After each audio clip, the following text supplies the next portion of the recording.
it was going in a full swing. We were sending a lot of people to Nepal for trekking, for cultural heritage, and a lot of different tours around Nepal. I mean, I'm the director in the Young's Travel, and it is my personal belief that Nepal is not just about the mountains, the adventure, and what people really seek about it. There is a lot more to offer.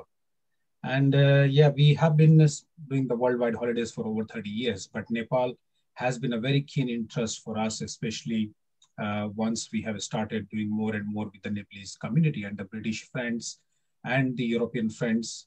Last year, we were supposed to do an Everest base camp trek. Unfortunately, that couldn't happen. We had a lot of participants and a lot of people shown their interest. I mean, we had people from US, Australia, New Zealand, of course, Europe and Britain. But we are very sure that once this pandemic is over, or maybe even if it is not over, when the travel is sort of fully open, we'll have more and more people going there. I don't know if you want me to talk about the challenges and everything else we are supposed to discuss now. If that is for the part of the discussion later in the session, then I think we'll leave it there. But if it is just an introduction, then this is pretty much we do. No, you can go ahead. So if you could talk about like next 10 minutes about your work, your thoughts, yeah, sure. And we will move on. Like a quick, sorry. Yeah, thank you, Dipeshji. What I'll do is like, I'll share a small presentation. I'll try to keep it as interactive as possible and try not to, let me just share the screen and then we can. I'm not sure if you are able to share. Could you check if you can share your screen? No, I can't. No? Let me make you co-host then. So you should be able to share now.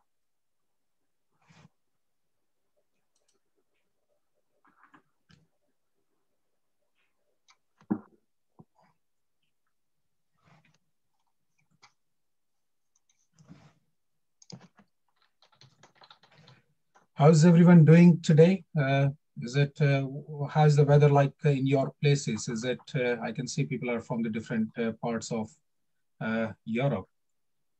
How's the weather like, everyone? Is weather treating you all okay? Yeah, I think pretty cold in the UK at the moment.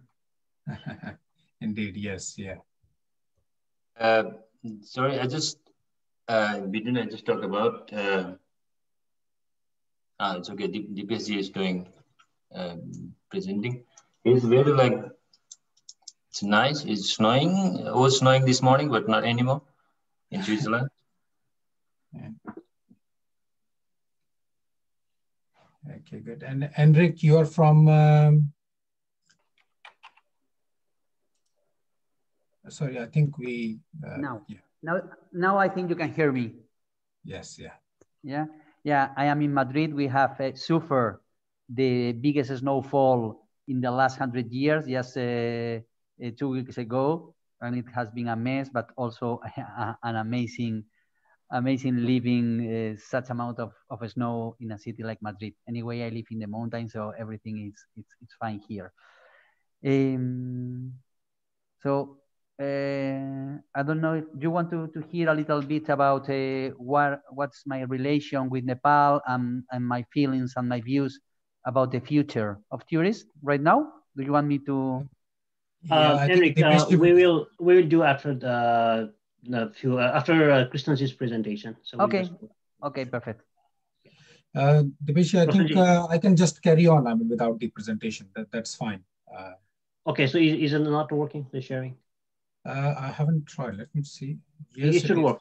Yeah, it is working now. Yeah, go ahead. Okay, everyone. I hope you can see my screen now. Can everybody see my screen now? Yeah. Yeah. Mm-hmm. Yeah. Perfect. Okay.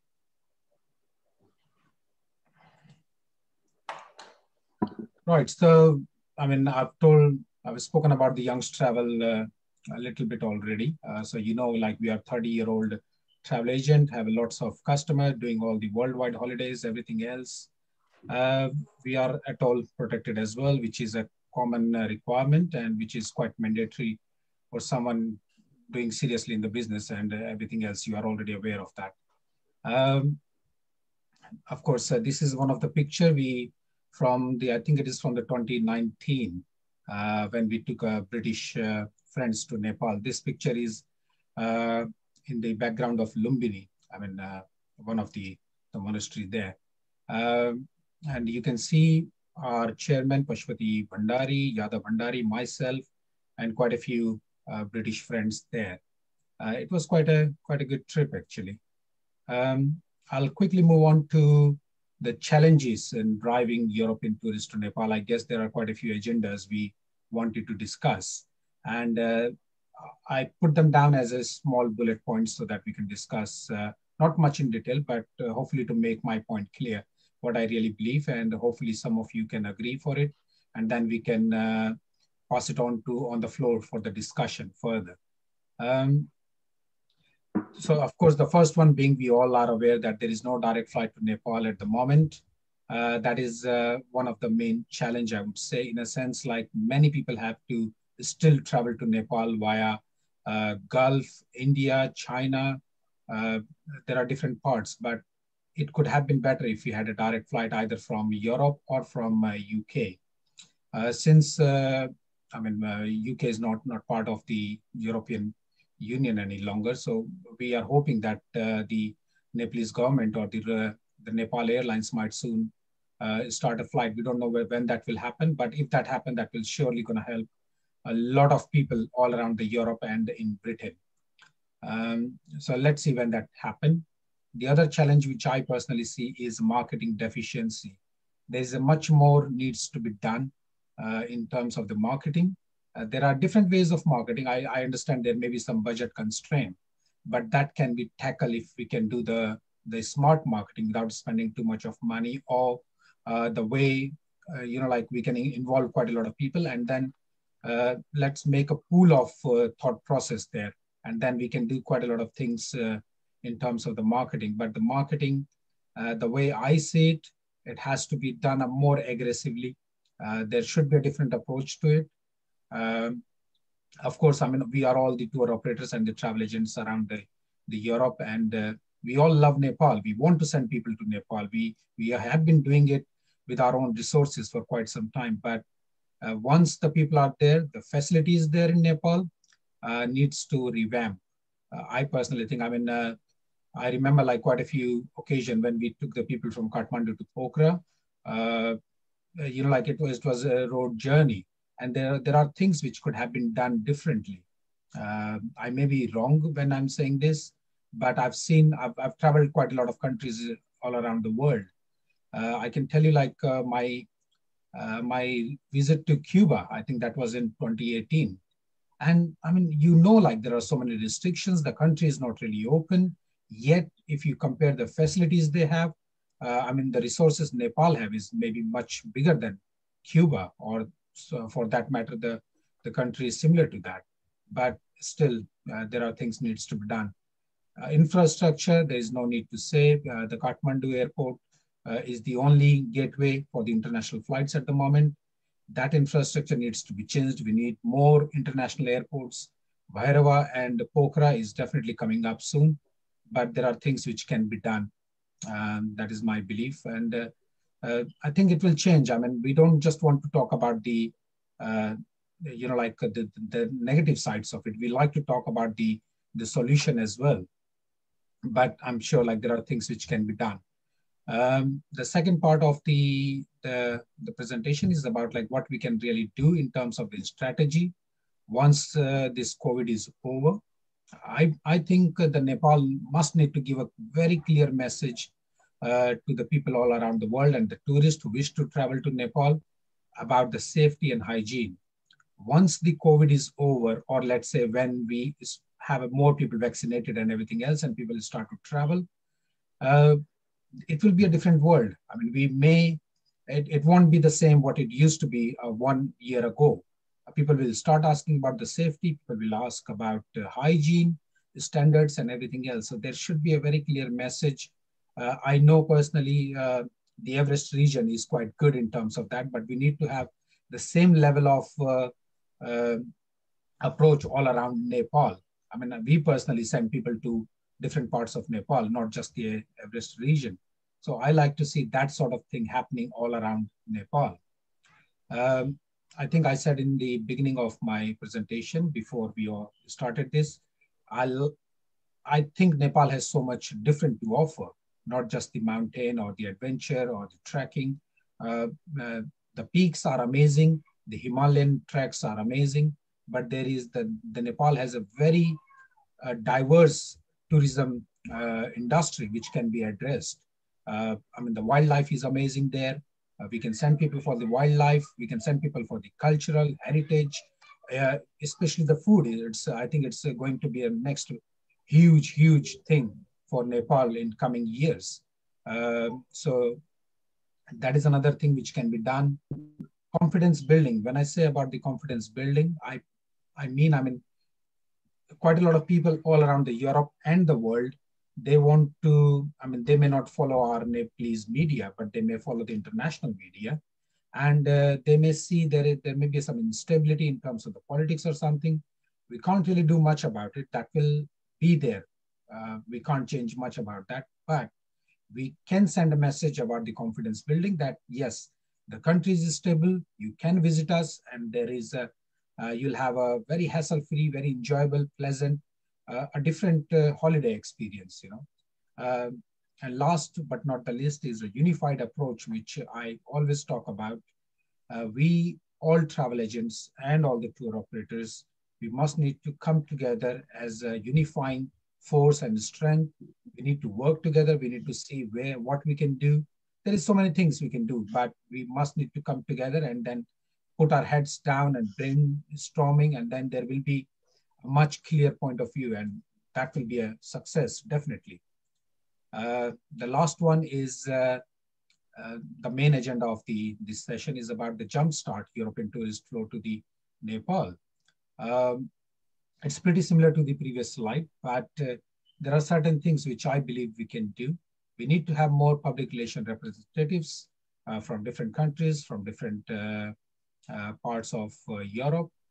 And those people, we need to assign some responsibilities. Everyone is quite busy with their business and everything else. But once they have this added responsibility, or out of love, out of compassion, I'm sure they will do more about it. The government support and embassy support is there. We have had some fantastic support in the past, but it needs to be more and more and more ideas need to come through to the government channels. The one thing which I always believe is the educational trips to the travel professionals. Uh, I've been part of the many educational trips, and I can tell you that these have helped me immensely. So we, as a travel agent or tour operator, we need to send quite a lot of people to Nepal. When they come back, they may have a different picture of Nepal. They may tell the world what different Nepal can offer. Maybe they have a specific set of mind when it comes to Nepal, but it will change for sure. It's not going to be very costly measure. I'm sure, like the hotels, the airlines, we can tie up with, we can get it done in a very reasonable price as well. But these things must need to be done from everyone, from the tour operators and from the government side. But that will help and boost the Nepal tourism immensely. That is my belief. Again, the last bit, because I go to quite a lot of mountain festivals, and our team normally attend, whether it is in UK or Europe. We try to go there actively to support or to encourage or to get some. Of course, it is a business trip, but it helps immensely. Maybe we can do more and more as a group or something, but this will definitely help in the long run. Finally, I have a small clip. I know I must have bored you with this presentation with a lot of content to talk about. This small video is from the Annapurna trek. You can see in the video, like there is the age group is quite in their 70s and everything, but the fun they are having is amazing. I think this is what Nepal can truly offer to all these people. I'm not too sure if you can see the video, but I'll try to play it.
Well, that was pretty much. I mean, I just wanted to showcase like what Nepal can really offer, and we have quite a lot of groups who really enjoy, and there is much more we can do together. So it will be really good.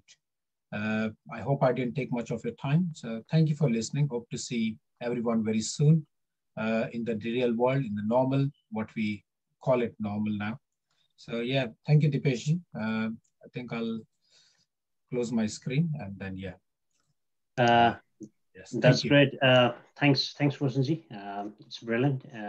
So let me just do one thing here. Yeah. Okay. Yeah, so that's very insightful and that's very helpful. You basically hit the key points there on what we should be doing. So one thing that you mentioned about the tour operators needing to come together, that's exactly what we are trying to do through ENCCT. So ENCCT basically is, it's a Europe-Nepal Chamber of Commerce for tourism. So what that means is we are trying to create a network. So our job would be to create a network. So basically bring people in one place, connect them together and see what we can do from there. That's exactly what we will be doing. And what you said about bringing all tour operators together, that tour operators need to work together. So that will be the main objectives of ENCCT, and that's what we'll be working towards. And your suggestions, your thoughts are recorded. I'm sure people will be watching the relevant authorities in Nepal. I hope they would watch it at some point, and hopefully we'll take some actions accordingly. Again, thanks for joining today and your wonderful thoughts there. And so with that, I would like to move on to Kamalji, who is the coordinator of this event, today's event, and he's also the proprietor of a tour operator in Switzerland. And Kamalji, please take the floor. Thank you, Dipesh, and namaste, everybody. It's Dipesh said, ENCCT is like we want to be like a mediator between the customers or let's say the tourists in Europe or tour operators in Europe to the authorities in Nepal. I mean, sometimes it goes one by one if you have any problem or difficulties. And if you go there, maybe they cannot hear you. They don't, I don't know, that if we go collectively, then maybe we can send something else. The main issues for today, what we wanted to do is like, what are the difficulties and what could be the solutions? And we may have some feedbacks from the clients. In past, we have, as a tour operator, we had some feedbacks from the clients, what are the difficulties and what could we improve, especially after post-COVID. And we, how could we be prepared? Like sometime in the visa problem, or if you can go in Nepal or not, and these kind of things are very not clear after the COVID. So what could be the difference? And today, especially, we want to share the all the experience. Then we can collect how could we improve this. As I'm running the travel agency here as a Nepalese. I have a, especially all the Nepalese, the Europeans, as the Swiss people or German people, I talk with them, they are thinking Nepal is, and just say hi. If you go to Kathmandu, this could be the higher place. But there are so many people who have no idea about the elephants, rhinoceros, tigers, they are in Nepal. So those kind of things, what we need to promote, especially, not only mountain, we also have the other things. like jungle safari and cultural trip and these kind of things. That's why last 3-4 years, I started to promote some family trip. Everybody's some people, if I meet them, they say, okay, you want to go to Nepal? And they would say all the time, oh, I have small kids. And I just said, Nepal also have kids. So we can, there's no any problem. If you have kids, you can do the family trip. And I did three trips already. They are very successful. There were about 4 family in a group, and the kids between 8 to 13 years, and they really enjoyed it. And we did like culture safari and small trekking. So this is my experience and feedback from the clients. And after this, they also said, okay,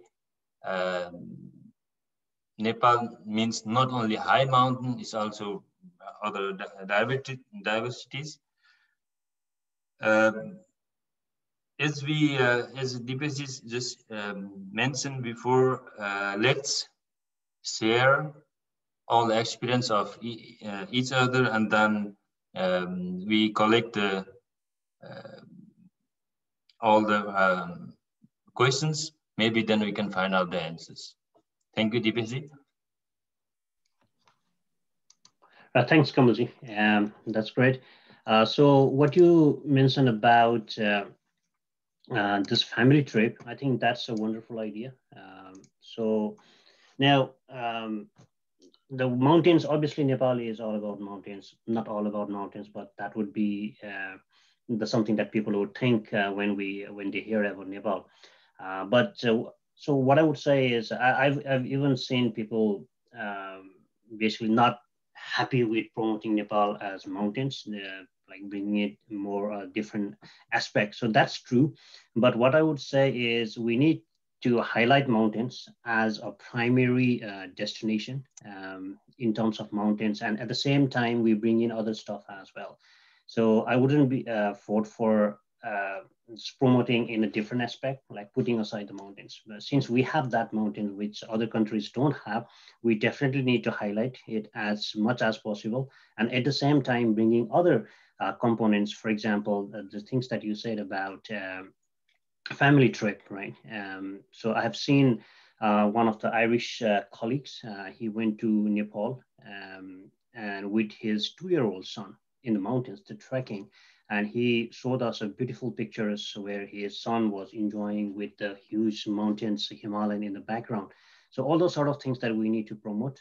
It's definitely this family type the family type holiday to Nepal is something that we need to promote, and maybe through ENCCT we can come up with some plan, bring all tour operators together and see if we can come to agree or come up with a plan, with a package for families, like how we can do it. We will need to work with the tour operators in Nepal, authorities in Nepal and here, and basically productize that package and sell it over through different tour operators. And that's where the ENCCT comes. So our job, as I said earlier, is to bring all tour operators into one platform, put in into one room, in virtual room, and have them discuss and come up with ideas and implementations.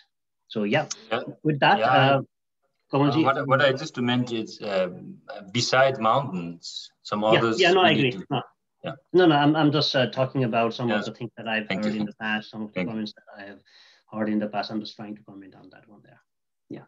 Whereas, thanks, Kamalji. So with that, so let's move on to Krishnaji. Krishnaji, are you there? Let me see. Krishnaji, are you there? I can see you. Okay, so we will go to your presentation now.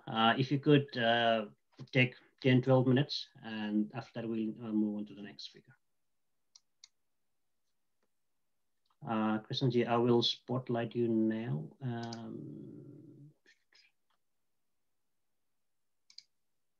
Okay, Krishnji, are you there? Yeah. Okay, please go ahead. Namaste, good morning, good afternoon, and around the world. First of all, thank you, ENCCT, for this brilliant incentive. And I think it is the this is where we need to really focus on this one.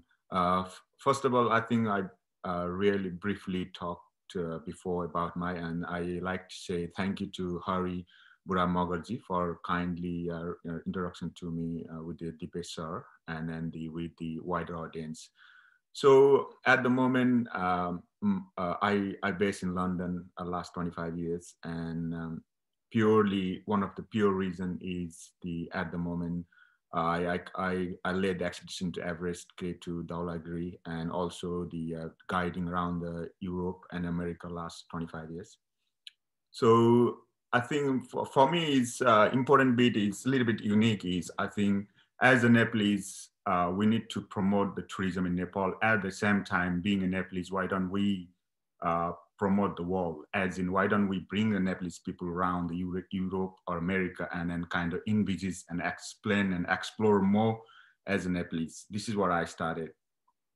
And the second thing is, I think we need to a little bit more focus on the you know, I think for especially the disability sectors and women in Nepal, and the maybe highlight not as us bringing being in Nepal, Nepalese, and also Nepalese going outside and have an understanding of the you know, in like standardize for standardizing as in the with align with the B2B with the world or the Europe or America, and also the maybe clear defined path for the tourism and about the rules and regulation.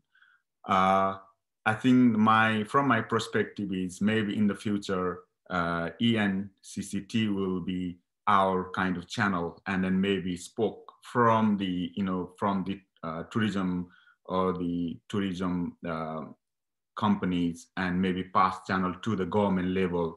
Maybe how can we enhance our standard and our commitment for the higher level. At the same time, maybe company like us to explore and understanding the ground level of the, you know, the management and then the policies and procedure like I think we all talking about the before on this subject. So to be honest, I think that from my perspective is just the highlight is 3 points. Number one is the rules and regulation, COVID-19 and plan and procedure for the wider European and the wider tourist who wants to go to Nepal in time in advance so that they can plan and preparation. Maybe number two is maybe have some sort of like visit event or program so that all the companies can outlet using our platform and you know, like use the media for the timeline and procedure. And the other third thing is maybe in, like I say, maybe ENCCT will channel our needs as a company and then maybe push towards the Nepalese government and politics level so that we can have a better footprint and international standardization in the future. Thank you very much. Thank you, Krishnaji. So Krishnaji, did you want to share your slides? Do you want to quickly go through your companies? So you sent me the slides, right? Yeah. Yeah. Do you want me to share, and you can just quickly go through the things that you do, and you have some couple of slides on your suggestions? Yes, please. Any of the slide would be great. Yeah. So let me share, and please go through that, and we will finish up your presentation. Let me share your slides here.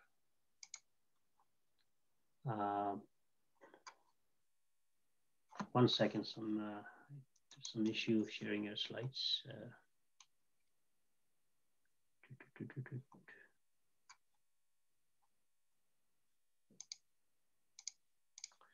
Sorry, 1 second. Let me just quickly.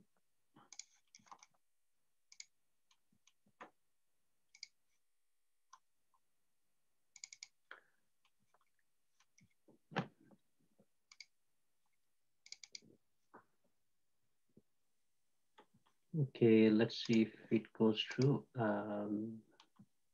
Yeah. Okay, can everybody see the slides? Yeah, so Krishnji, can you see the slides? Yeah, absolutely, yeah. Yeah, okay, so 1 second. All right, please go ahead. So this one, the introductions, we have done that. So do you want to go through this slide? Yeah, I think pretty much, to be honest, I think everyone is aware all the companies, what they does and, you know, what we provide. I think it's pretty much the same from, you know, wider, everyone understand that. Okay. I don't think it's, you know, like what's talking here. Okay. So one thing that that looks interesting there is skiing. So you do skiing trips as well, is it? In Nepal as well, or only in the Europe? Yeah, no, actually, that this is one of the I think one of the door we wanted to open in the Nepal is the yes, absolutely. Thank you, Deepesh sir, for highlighting this one. You know, like in the Nepal, every you know winter come, all the door close, and everyone is, you know, either going down, and then tourism is pretty much at the moment the perception for the wider is it's only summer, winter, or spring, winter in Nepal. I think I wanted to change that. So we've been skiing last 9 years around the Nepal. Actually, I submit the Dhaulagiri and ski from the summit as well. So there is a huge potential in the future for the winter, not only skiing, I think winter tourism and maybe some sort of boot camp survival and then the lesson learned in the you know, extreme condition, not like extreme, but the basic survival lesson and the, you know, as a life. I think that's huge potential. Actually, I'm also the international qualified ski teacher. I in the winter I teach the European in the Mount Blanc, you know, and the Jurma, Switzerland. This is my full-time job in the winter. So I wanted to copy that and then bring in Nepal. But hopefully, maybe in the future, I like to really speak with the ENCCT team in the future, and maybe through the channeling we can promote and enhance our capability and incentive in the future to enhance the Nepalese winter sport in Nepal. Okay, wonderful. So that's very interesting. So I haven't heard much about the skiing in the past. So this is definitely something that we could discuss and see if there is any new things that we can do here. So do you want to talk about those challenges with European tourists here? Yeah, I think the I think I briefly highlight one of the biggest I think observation from the European at the moment is also I think we got you know, like 5 to 7 people asking for the Everest and for coming season, but the problem is we haven't got, as a government, we haven't got the clear rules and regulation in time to guide and us as a tour operator to advise them.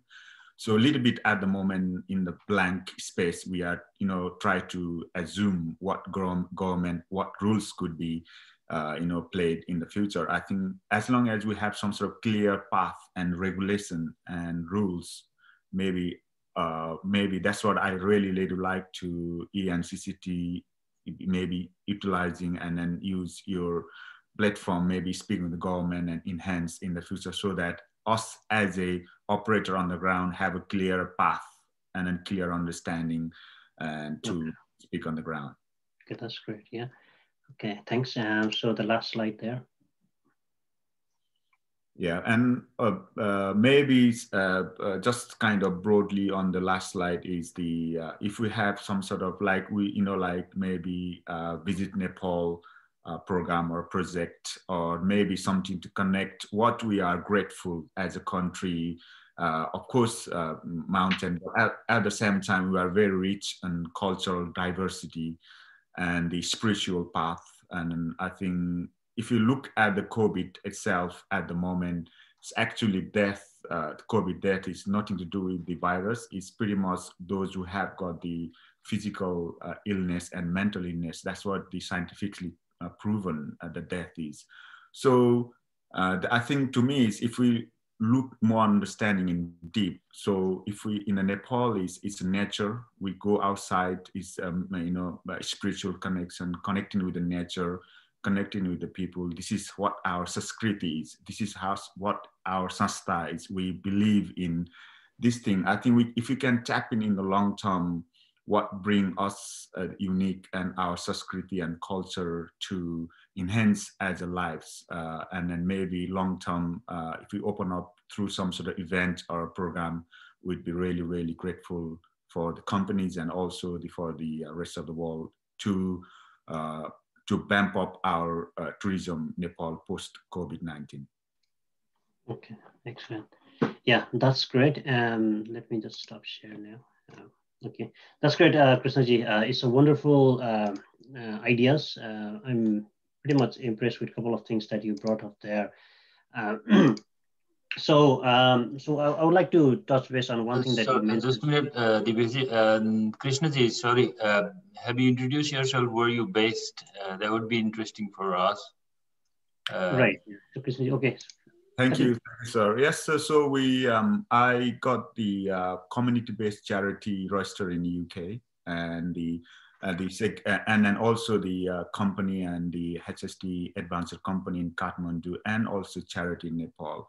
I think the one of the most, I think for me, is as being a Nepalese, I think I highlighted before as well, not only the rest of the world explore the Nepal, but us as Nepalese, we need to explore the rest of the world as well. This is where I wanted to kind of very close to me, and but exploring outside is also inclusively we are exploring, bringing a lot more tourism in Nepal.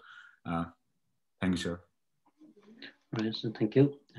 Okay, so Krishnaji, that's great. So in our chat on the phone the other day, you mentioned about the volunteering stuff. I think those are wonderful ideas as well. Maybe at some point we can organize a talk program focusing on volunteering tourism, how we can promote that, what would be the best strategy. So there are like many people from Ireland that go to Nepal for volunteering, and they end up staying months even touring different places in Nepal. So it's not the volunteering, it's more like the tourism. So volunteering would be an avenue. So I think that is a very good way of promoting Nepal. So we can have two things ongoing at the same time. You have a tourism as well as you have the volunteering. So I guess that's something that we can explore together, and we can come up with some marketing ideas. Now, the one thing that you brought up regarding rules and regulations, the tour operators at the moment, they are kind of in the blank spot.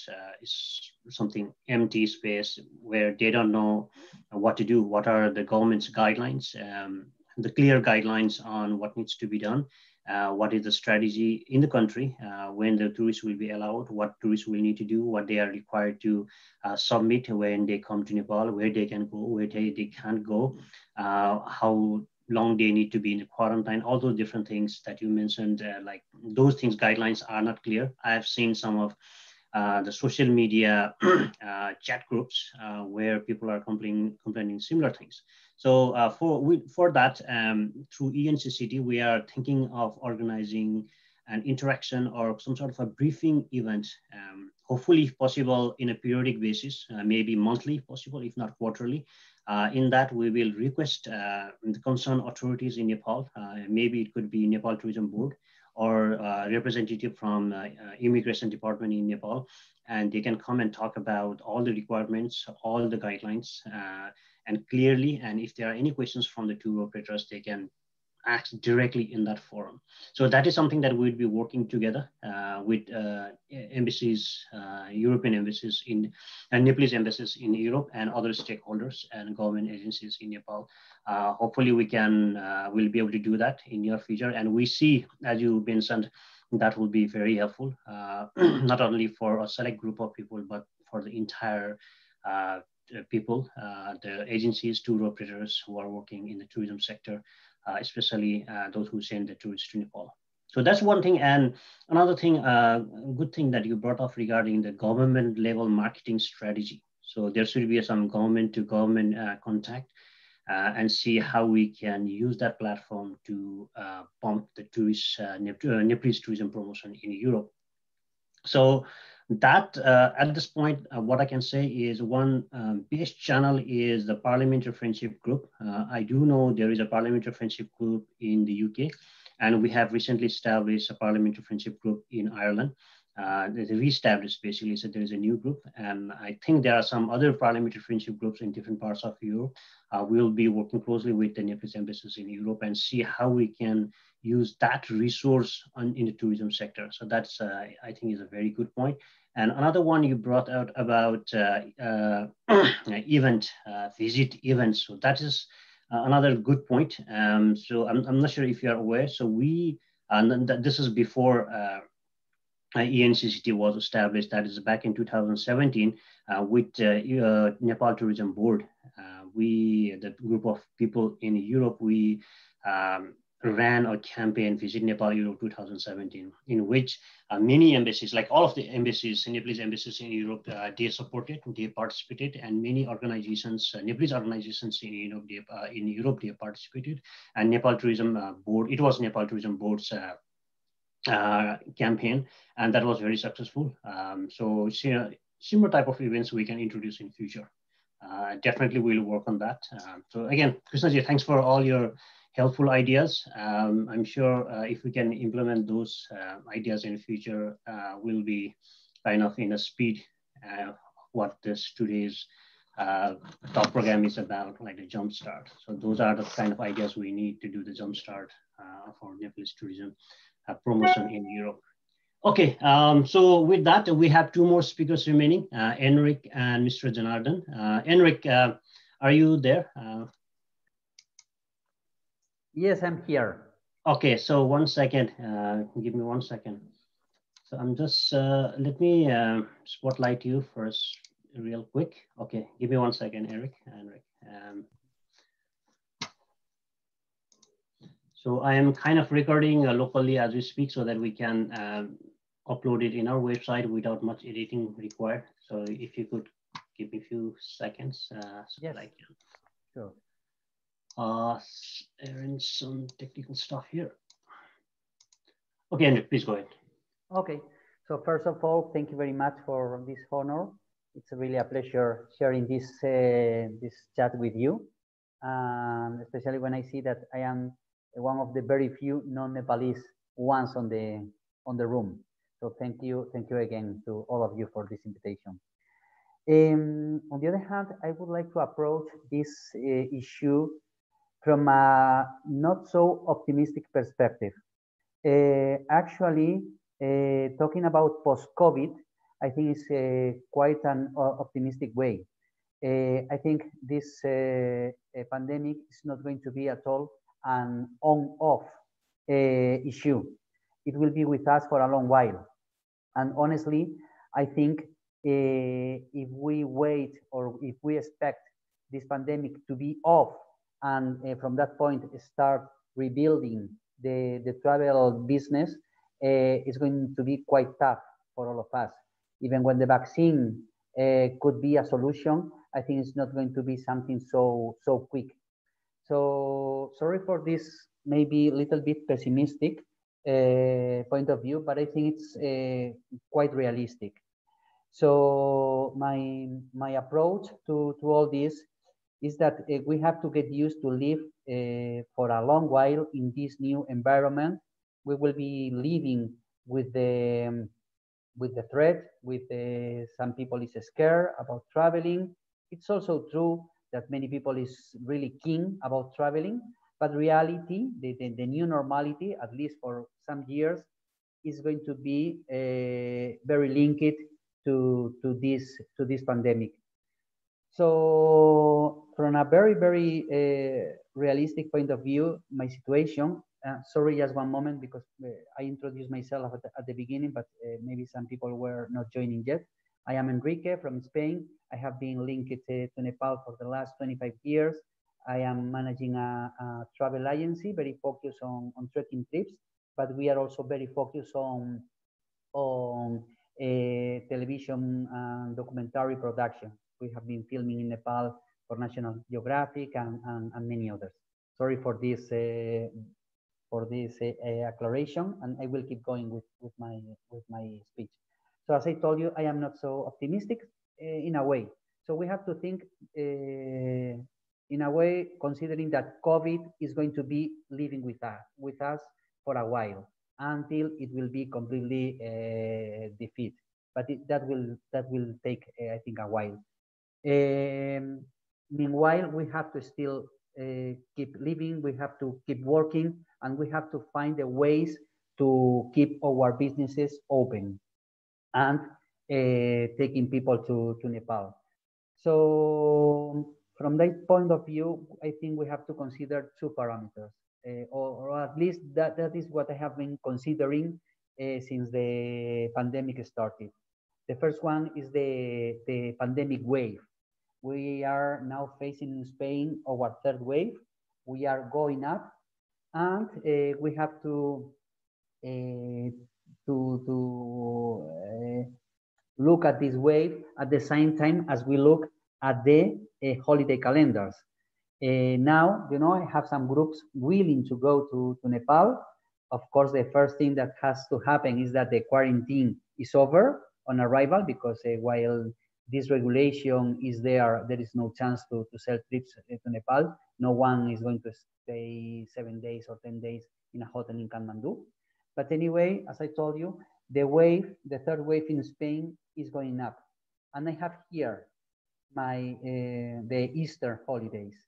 So it's a question of matching that if the waves goes down, maybe I will have any chance to take people to Nepal.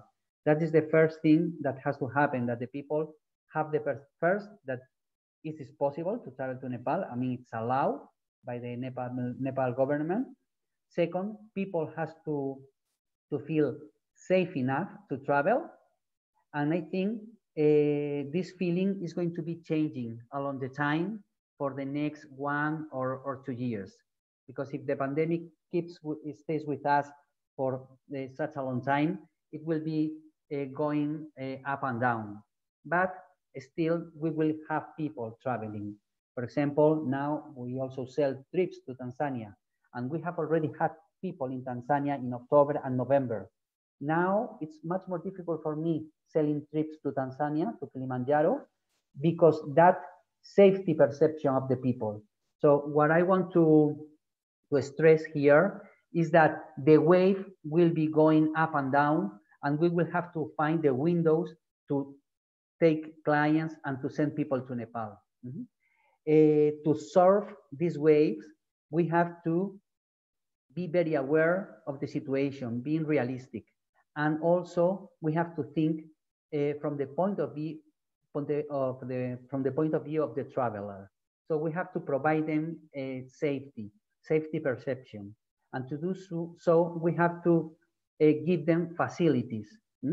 If we want to have travelers to Nepal in the next year, what kind of facilities I have thought about? For example, there is something like I would like that the hotels and health staff in Nepal would be working together in such a way they could provide the chance to clients to do tests on the hotels. For example, now many Spanish people that are traveling abroad, they are forced to present a PCR test on the way back home. So it will be great if I could have my PCR while I am at the hotel. Okay, I do not have to move to any clinic or whatever, but I could have the doctor at my hotel, for example.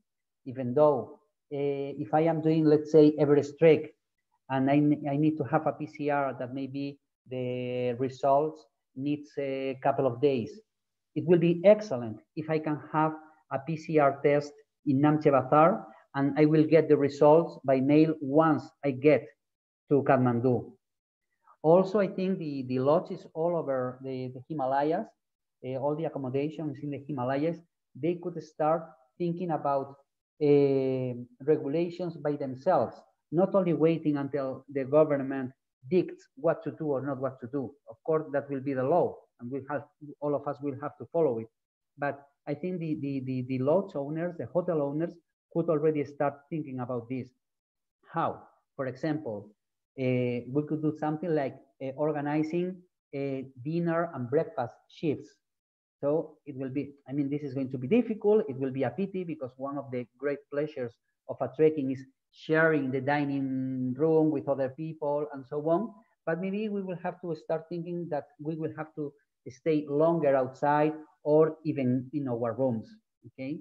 So I think this is a measure that could help the clients to have a better perspective of safety. It's also very good if we can think about making some kind of bubble trips. So all the people involved, clients, guides, porters, drivers, they must have a PCR test before starting. Okay, that's another way to spread this safety feeling into the people. It's also a good time to focus on camping treks. Trying to build this kind of bubbles even in a better way than if we use lodges, okay? So these all are measures that I think all of us should be thinking together, trying to start working not in a post-COVID situation, but in a COVID situation, maybe not in a so tough COVID situation as we have been living right now, but maybe in 6 months' time, we will be in a better situation, but we will still have to keep COVID on mind if we want to start working. Adding some more thoughts to my speech, I would say that it's also time to think about selling cheap. So I think all of us, tour operators, agents abroad, airlines, all of us should be trying to reduce our prices, our cost, because we have to make really attractive offers to the people. So this is something we are really considering right now, and that's the line, the way I am working with my providers all over the world. I think another in following this thought, I think the government could think about reducing some of the cost of the trekking permits. I am not thinking about Annapurna or Everest, which is, well, are not that high, but maybe on those areas, on restricted areas like Dolpo or Mustang, or especially Mustang, I think they should consider about reducing the prices. Just for a while. For example, in Uganda, they have done so with the gorillas. You know that if you want to visit the gorillas in Uganda, you will have to pay about 500 US dollars per day. So they have reduced that price to half while the pandemic is happening. So something like this could be also considered in Nepal. Another issue is the filming permits. In some areas of Nepal, filming permits are extremely high. And filming in Nepal, having documentaries, having TV spots about Nepal at this time, it will be an excellent promotion. So I think all these measures could be considered in order to improve the number of visitors to Nepal and the marketing strategies in these very difficult times. So this is my thoughts about the situation. I also consider that we could it would be very good if all companies start thinking about having a position that should be called something like preventive resource manager or something like that. Someone really focus on all the measures to be taken in order to keep the clients safe.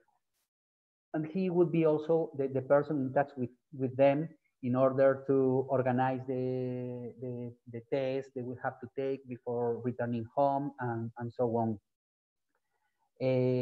Well, so basically this is the kind of things came to my mind when I think in next Easter, summer, and autumn. And regarding the kind of product we should be offering, but I think this is this is something that will work today and it will work in 3 years' time when COVID will be completely over. But definitely I agree with my colleagues about the need of including different products, not only mountains. I think that Nepal has this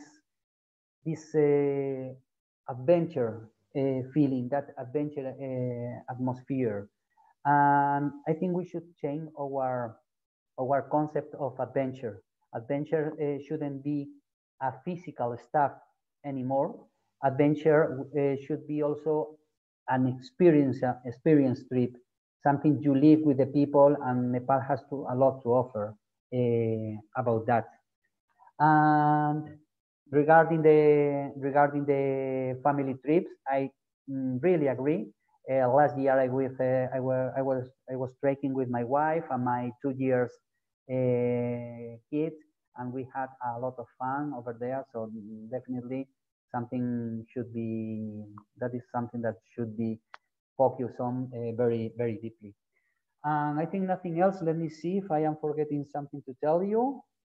But yeah, another thing I was considering is that guides education. I think the training of the guide, the cultural guides, there are many of them very good. In the mountains, guides are amazing, the way that they really know what to do. If something happens, they are well trained about altitude and so on. But it will be very nice if we also focus their training in cultural stuff, and also about the history of climbing, because people is very keen about knowing about these things. So if they could know, and they could get some training also about how to communicate, how to tell stories about Mallory, about Hillary, about Tenzin Norgay, all that will add a lot of value to the trips. So I think training the trekking guides in this kind of stuff will be great. And another issue, this is a little bit futuristic, but I think it will be very nice. It would be trying to start with virtual trips. Why not? Why not making a virtual trip to Kumbu? And it would be some kind of a speech like this, but by virtual reality, and somebody could be telling them about history of climbing, about Sherpas, about Buddhists, and we would do any of those speech in different scenarios. We could be in Tiamboche, we could be in Everest Base Camp, things like this. But I think this is something, another kind of traveling that is also happening. It's happening in another parts of the world. So it implies a little bit of investment in technology, but I think it's something that could happen in the future. So nothing else. Thank you very much for your attention, and hope to see you very soon in Kathmandu. Thank you, Enrique. It's wonderful. It's very wonderful. So the ideas that you presented, they are technical, and they are to the point, technical, practical, very situation appropriate. Thanks for all that. So couple of things that you mentioned regarding the opportunity, right? So this is what we have been saying as well. And this pandemic is not always a bad thing. It's obviously a bad thing. Many people are dying. Many people's livelihoods have been affected. But even with that, there is an opportunity that we could explore. One thing is basically in the tourism sector. So tourism is at a standstill at the moment. But we should use this opportunity as a moment where we come together and we basically think about the past and see what, basically analyze on what we have done wrong and think about what we could do better. So the suggestions that you have put there is really wonderful. And the things that you said means COVID-19 is not going away anytime sooner. That's true. The way our lives will be even after a pandemic is not going to, will still remain the same. It won't be like as normal as pre-pandemic. So hopefully it goes back, but let's see what happens. So vaccination is our hope. So let's hope that it will work. There are things that you were talking about, the self-regulations. That's a good point. We shouldn't basically just rely on the governments. We should act responsibly. I guess through ENCCT, we could maybe bring some hotel associations in Nepal and other tourism stakeholders, different associations and agencies, and on a platform, and so that we can discuss like this with them and see what can be done. And the things that you talk about, the bubble trips, the cheap trips, they are really wonderful ideas. I think those are the things that should be implemented if we want to jumpstart the tourist flow to Nepal, may it be from Europe or from the rest of the world. And the filming fee, the lowering the fee for accessing different sites, different touristic sites, they are true. I think for that, we need to bring the relevant politicians, even people on board. I'm pretty sure that Nepalese embassies in Europe, the representatives will be watching this video at some point, and hopefully we'll be able to work together to lobby on what we can do on those fronts. And training staff guides, equip them with knowledge so that they can share their knowledge about different information so that we can in-trial. The tourist is a wonderful idea that should happen, and that's a long-term thing. Again, that needs to be planned with the respective agencies, tour operators and associations, and putting together a more holistic approach there. So that's something we could definitely, at least from the ENCCT side, maybe we are not an implementation body, but we could definitely bring and pull in relevant people onto a platform, force them to discuss, and hopefully come up with a plan that is implemented and accomplished. So there are a lot of things that have been presented today. So one of our just before jump to the others, I just want to talk about the one point of Enrico about the cost management. This is very good point, especially the trekking permits for those kind of areas like Mustang, Dolpo, Rolvaling, and these kind of rural areas. We don't have more. The clients has no more facilities, but is still getting, like for Mustang, $500, and these kind of things makes the trip higher and expensive, and then the client's thinking twice or three times more. And what other things, what I also want to say is a visa system is like, why is not Nepal immigration providing online visa system? That should be very easier. And this is also one of the point. Thank you, Enrico, for making this cost management things. Okay, that's good. Thanks, Kamalji. So now the last point on that. So what I was saying is there are a lot of things shared, and what we want to get out of all these talk programs that we organize is at least some percentage of it is taken into consideration by the concerned authorities, bodies, and they are implemented. So what we will do, I'm just thinking now, is we will put together via ENCCT. We'll put together a booklet in our website, and we will document all the suggestions that have been presented today. So Roshanji brought up very good points. Krishnanji brought up very good points. Kamalji brought up very good points. Enric, you brought up very technical and very time-appropriate suggestions there. So we'll kind of compile this into a booklet.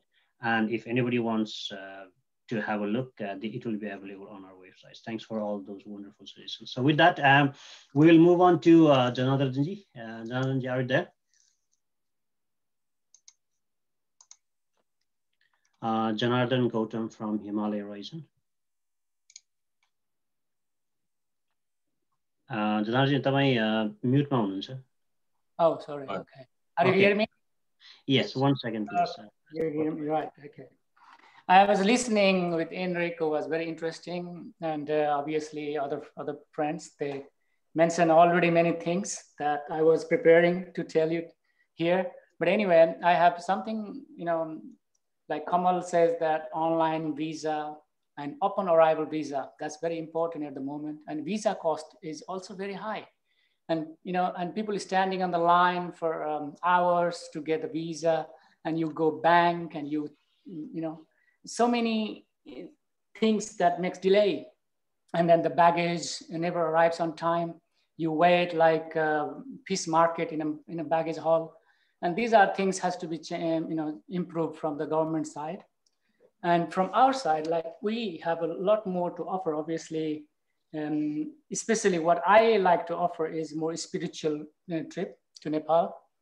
Like people who are looking for spirituality and peaceful, like being real relaxing holiday, combined with the trekking. Obviously that's very important. Himalaya is the most attractive for everyone. But spirituality is, I find that most important, even more, because that gives you deeper inside knowledge and knowing more about Nepal, more in a ground level, and knowing to the people, culture, and finding themselves, yeah. And because it is stressful life here, they want to escape away and find something new that gives you inner peace. And this is what I'm promoting at the moment, and I hope this has a future. And I see there is a lot of interest. I got a lot of inquiries, people calling me and writing me emails through that yoga, meditations, and spiritual places like and temple, monasteries, and whatever interest is there. Just being the nature is already very spiritual. So this kind of thing is my main agenda at the moment. So, and other things like, yeah, the cost to attract, like I'm totally agree with Enrico, how he mentioned about the price. That's, we have to attract people to visit us. We need a tourist to run up our business. People are losing a job. The hotels are empty, trekking, travel, all shops, everything, restaurants, everybody is waiting. So we the one here at the marketplace and standing and promoting, and the government obviously has to support. And this way, at least we run the people moving, the running the economy and giving a job. At least something is better than nothing. Obviously, this is cheaper. Maybe, yeah, nobody earns a lot of money, but at least we survive. They survive. For the moment, this is the difficult time. So nothing, better to have something than nothing. So these are my main agenda. And infrastructure, obviously, Nepal has a very poor infrastructure. Getting to Pokhara takes 8 hours, whole day. And, there is a lot of accident on the way. There's a traffic jams and, not having enough time to get there. So these are things, these permanent problems.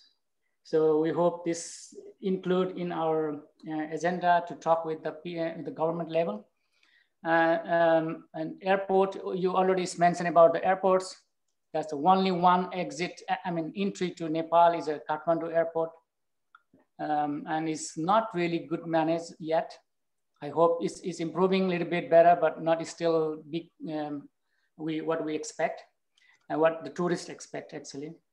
Immigration system, there has to be more efficient, fast way to pass through the tourist, get to the city and rest. Like middle of the night, people arrive and 2 hours to get a visa, even more, and then 1 hour to wait for the baggage, and 3 hours they spend more than the time they fly at the airport. And these things has to be really immediate change. And other things like explore new areas in Nepal, not only like known trekking, Everest, Annapurna, Lantang, and these things, maybe even more like small area, never been before, and virgin places like, untouched, beaten path area, which is still remote in mountains places. People maybe never seen that culture before. For example, Narfu Valley, this area, people just got to know it. Even we don't know there is a village existing in the Himalaya. So these things has to be improved. And marketing is obviously, the marketing part is very important, that we attract more and more tourists from Europe. Obviously we are here. That's why our base is Europe. European tourists. Nepal always been a very popular destination for European. And Nepal still has a big sympathy for the tourists here, people here. When we talk about Nepal, people pay attention and they see that more, they're showing that more sympathy and the love to the people. Oh, wow, Nepal, Himalaya, people, lovely people, Buddhism, Hinduism, spirituality, all these things, temples, religion, culture, food, all of these things comes up in the mind. So these are my key points. I thanks to everybody in taking part, and especially Kamal Bhatta, my friend. He invited me to be here today. And yeah, very happy to be here and sharing my small talk. Maybe I talk a little bit too much. I'm sorry for that. Thank you. Thank you, Janardhanji. So what you mentioned about the spiritual tourism is great. So I think there has already been some effort ongoing at the moment, and I think we need to expedite more on that sector, maybe coming up with more more innovative type of packages. So certainly it would be something that ENCCT can take some action by organizing some sort of a top program, interaction program, by bringing in some tour operators in Europe as well as Nepal, who specializes on those sectors on the spiritual tourism. I do know, and I have seen some of the packages, but I don't see those packages being offered as a special package. More, it's more as a part of a package, but not as a special package of this type of thing. Maybe we could highlight this more, talk about this more, and come up with more concrete plans and advertise and market as well. So, and thanks again, Janardhanji, for attending today's talk program and sharing your wonderful ideas and thoughts. With that, we come to the end of our speakers lineup. As you might have realized, those who are attending this Zoom event and those who are watching live and those who will be watching us, watching the recording, I'm very hopeful that they might have found or they will find today's event very helpful and insightful, as well as something that would help them in their future career, in their professional career as well. So with that, I would like to invite my colleague at Ireland Nepal Chamber of Commerce. She is a very active promoter of Nepal. With her, we basically co-manage our Visit Nepal page, which has more than 54,000 followers. So recently, in the last 1 month, we had 5 million reach through that Facebook page, and people all over the world are basically flocking up and coming and visit the website, although visit the Facebook page with all those beautiful pictures that she posts. And now, with my pleasure, I would like to introduce my colleague, Alison Irwin. She is based in Ireland, and she would like to say a few words. Alison, go ahead. Namaste, good morning, good afternoon, everybody. First of all, I'd like to thank all the speakers who have given their input this morning. There's, as Deepish has highlighted, there's been some very insightful and inspiring ideas, I would say, in many cases. Just to put my little input into what I would see going forward for tourism, apart from all of the ideas that have been put forward this morning. Just going back to what Enrique said when he was speaking, he's talking about, you know, a slightly different outlook where we're trying to work to develop tourism while living with COVID. And as he rightly pointed out, it's not going anywhere anytime soon. I think it's going to be around even with vaccinations for the foreseeable future, certainly going forward through 21, possibly 22 as well. And I think it's widely believed that the tourism industry isn't really going to make any kind of decent recovery until at least 2023, 24. And with that in mind, how I would see it going forward is that apart from trying to promote the tourism and increase tourism in this current COVID situation, that we also need to be looking at the bigger picture moving forward into the slightly more distant future, and basically prepare now for what will be post-COVID travel, when people can maybe, you know, access flights more easily and are more willing to travel once they can get vaccines and they can be sure that they can travel safely.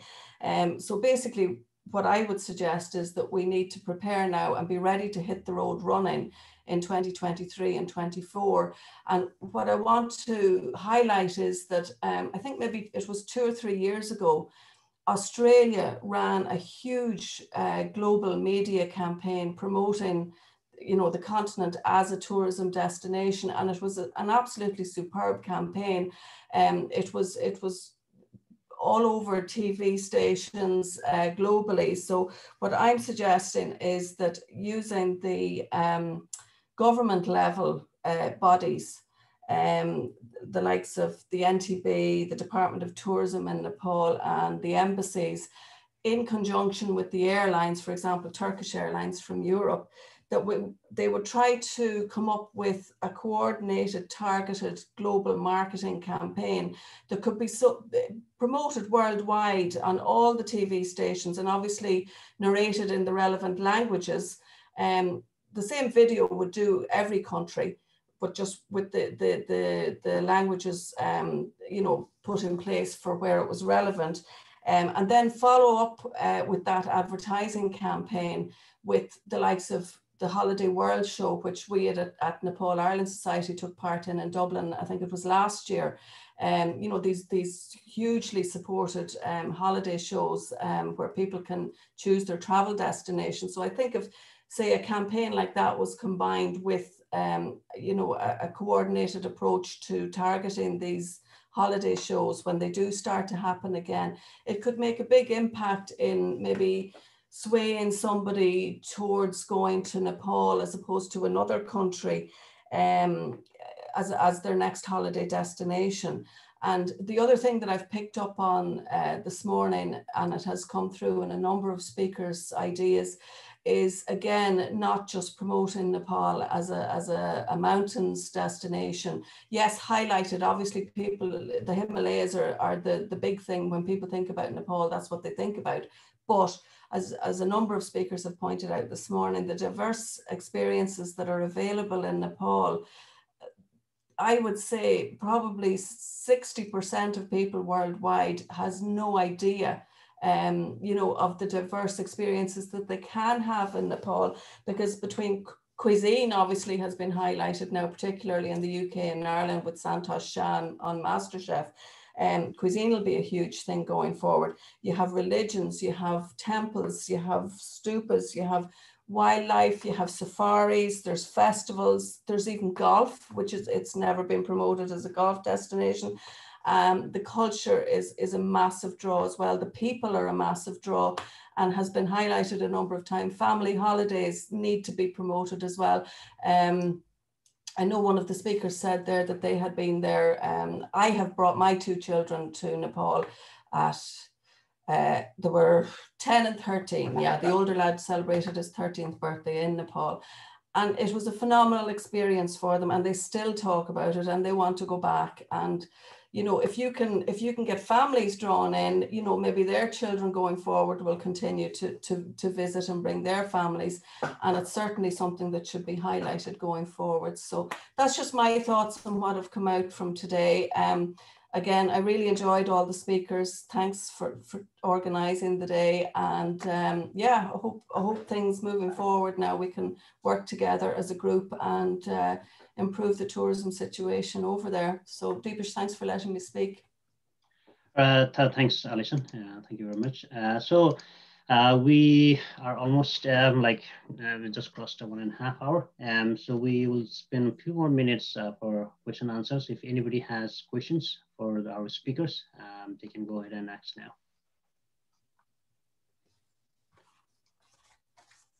All right.